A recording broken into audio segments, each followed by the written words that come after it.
I never imagined my marriage would come down to a strange experiment. But when my wife suggested it, I thought, why not? She came to me one evening, eyes sparkling with excitement, and said, let's do a 7-day role reversal. You live my life, and I'll live yours. Maybe then you'll understand how much I do, and maybe I'll see how much you do. It sounded harmless. Interesting, even. We had been married for 6 years, and although we loved each other deeply, little arguments about who carried the heavier load never seemed to go away. She often said I underestimated her responsibilities. I, on the other hand, felt like my efforts were invisible.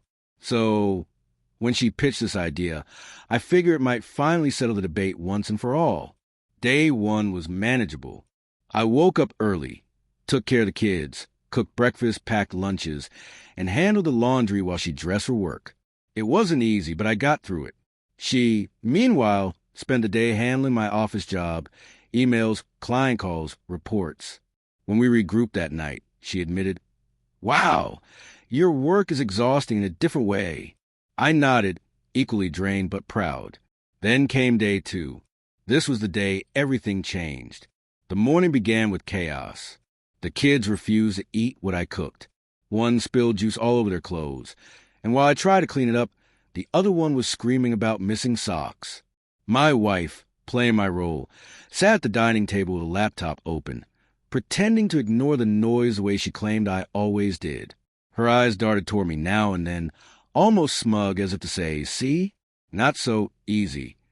But what she didn't realize was how quickly the house would spin out of control. By mid-morning, I had already burned a pan, missed a school form deadline, and nearly sent the kids to school without their homework. My wife, watching from the sidelines, laughed once or twice, but soon her face shifted. She wasn't amused anymore. She was unsettled. I could feel the tension building. When I dropped the kids off late, the teacher's disapproving glance cut deeper than I expected. On my drive back, I felt a sinking weight in my chest. My wife called me while sitting at my office desk, pretending to be me. Her voice was irritated, almost panicked. Your boss just emailed. He's furious about the late report. What do? I don't know how to respond. I almost laughed, but I bit it back. That night, after the house was finally calm, she pulled me aside. Her bravado from day one was gone. She looked me in the eye and whispered, I can't do this anymore. I blinked. It's only day two. What do you mean? She shook her head, tears welling up. I thought it would be fun, that I'd prove my point. But I can't handle your job. And I can't watch you do mine. It's too much. It's breaking me. Her voice cracked. That was the moment I realized the experiment had backfired completely. She had started to show me how easy I supposedly had it. But instead, it exposed the brutal truth. Neither of us had it easy. The rest of the week never happened. We ended the experiment right there. She begged me, almost pleaded, to stop. I don't want to fight about this anymore, she said. I just want to appreciate you. And I need you to appreciate me. And for the first time in years, I felt like we were finally speaking the same language. I won't lie.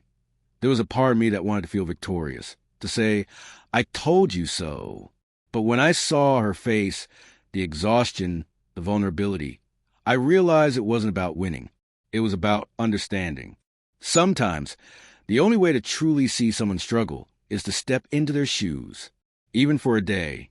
And sometimes, that one day is enough to break down years of pride and stubbornness.